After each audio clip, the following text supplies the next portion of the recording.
Canon akhirnya merilis kamera cinema entry level buat lawan Sony FX3 yang menurut gua ini sangat worth it buat kita lirik.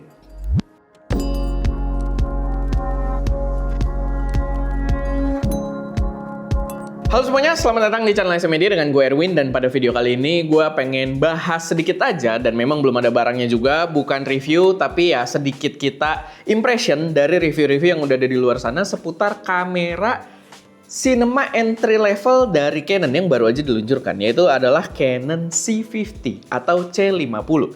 Dan menurut gue ini adalah kamera yang menarik karena akhirnya Sony punya saingan di lini FX3-nya gitu ya, sebuah kamera yang ngotak bentuknya dan ukurannya cukup kecil lah untuk sebuah kamera cinema gitu ya, karena mirip-mirip kamera mirrorless hybrid biasa dan ya dengan fungsi yang benar-benar sebagai sebuah kamera cinema. Sehingga dengan adanya persaingan ini otomatis Sony-nya sendiri juga harus ada improvement lagi ke depannya gitu ya. Jadi akan lebih sehat persaingan di sini, dan dari Canon ini membawa beberapa hal yang menurut gua ya lumayan menarik lah, lumayan beda. Apalagi Canon juga bukan pemain baru ya di lini cinema gitu kan, sehingga mereka membawa ya fitur-fitur di lini cinemanya ke ranah yang lebih affordable lagi.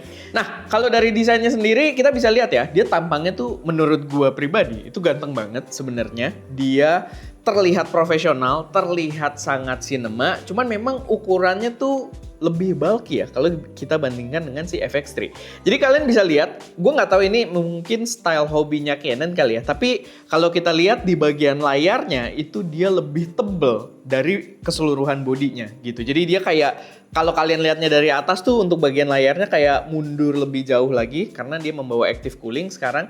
Cuman gua rasa bukan itu sepenuhnya alasannya ya. Ya mungkin dia biar lebih banyak komponen yang bisa dimasukkan di situ. Tapi kalau kita lihat dari C70 pun si Canon itu menggunakan bahasa desain yang sama. C70 cuma kan ukurannya gede gitu ya. Tapi kalian kalau lihat dari atas juga di bagian layar tuh kayak lebih mundur lagi.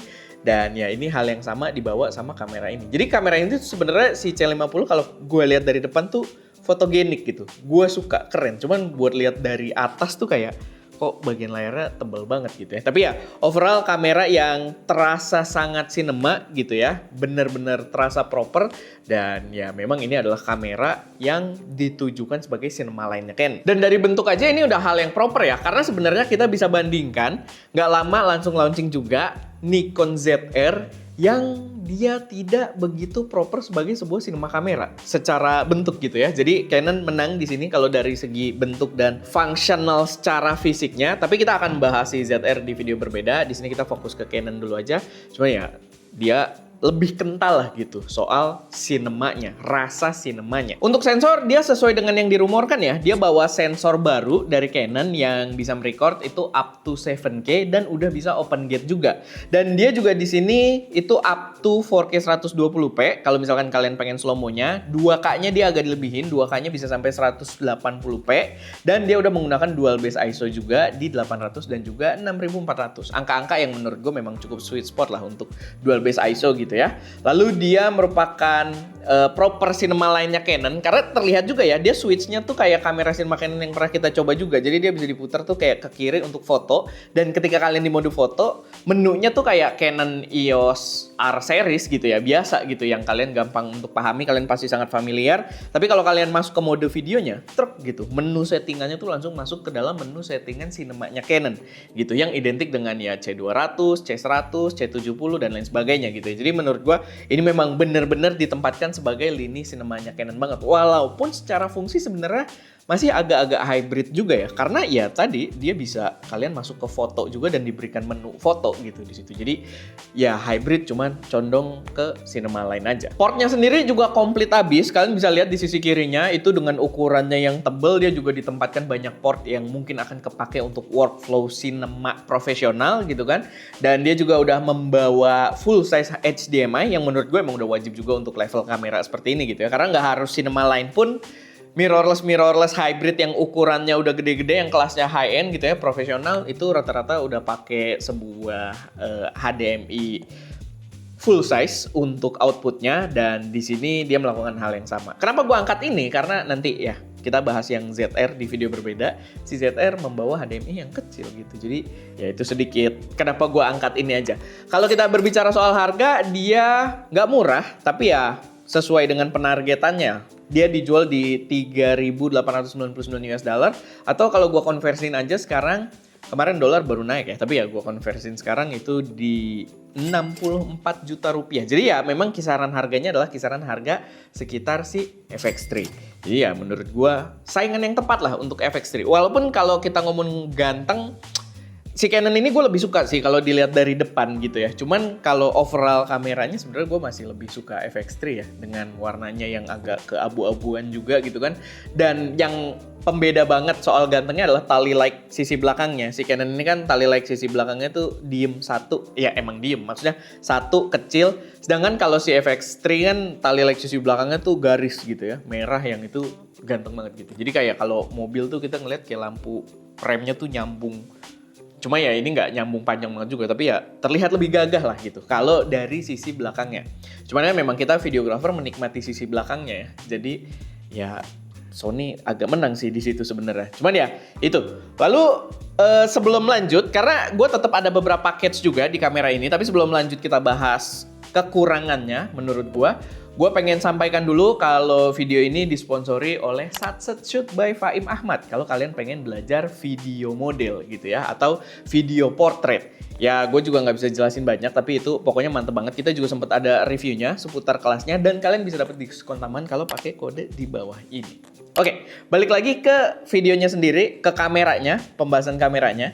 Jadi menurut gua si C50 ini adalah kamera yang sangat menarik, cuman memang masih ada beberapa hal yang agak mengganjal buat gua. Kayak contohnya dia ya, yang mengganjal ini agak susah juga sih buat diubah untuk di spesifik kamera ini ya. Karena dari Canon-nya sendiri, gue berharap akan membuka mountingnya. Jadi hal yang mengganjal pertama adalah mountingnya, di mana dia menggunakan Canon RF yang masih eksklusif sampai saat ini, yang membuatnya cukup terlimitasi buat pakai lensa-lensa opsi-opsi yang lumayan murah dengan kualitas bagus gitu ya.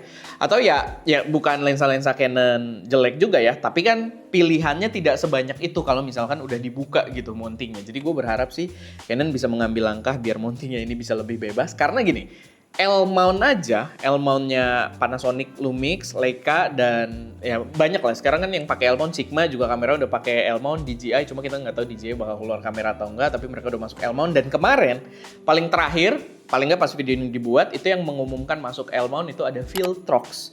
Yang opsi lensanya bener-bener mantep-mantep banget dengan harga yang variatif. Kalian mau yang flagship, mau yang murah pun itu ada. Dan ya L-mount gue rasa bakal makin rame gitu dengan pilihan kameranya yang emang udah high spec dengan harga cukup terjangkau, dengan sekarang lensanya juga udah lebih banyak pilihannya. Menurut gue itu bakal lebih gokil gitu, dan gue sih berharap Canon bisa membuka mountingnya gitu ya, biar lebih ya menarik lah gitu pilihan lensanya untuk para usernya. Lalu yang agak mengganggu, bukan mengganggu sih, cuma sedikit kekurangan tapi nggak terlalu signifikan, itu adalah nggak ada built-in ND untuk sebuah kamera cinema. Tapi gini, ya memang karena ukurannya kecil juga gitu ya. Karena kalau kalian step up yang ada internal ND itu C70 setahu gua, tapi mekanisme ND-nya itu dia kayaknya memang tinggi gitu ya. Jadi kameranya tuh harus tinggi, makanya di C70 bisa dan di sini nggak bisa gitu. Dan R5C pun setahu gua nggak ada internal ND-nya, walaupun gua belum pernah coba, tapi nggak ada internal ND-nya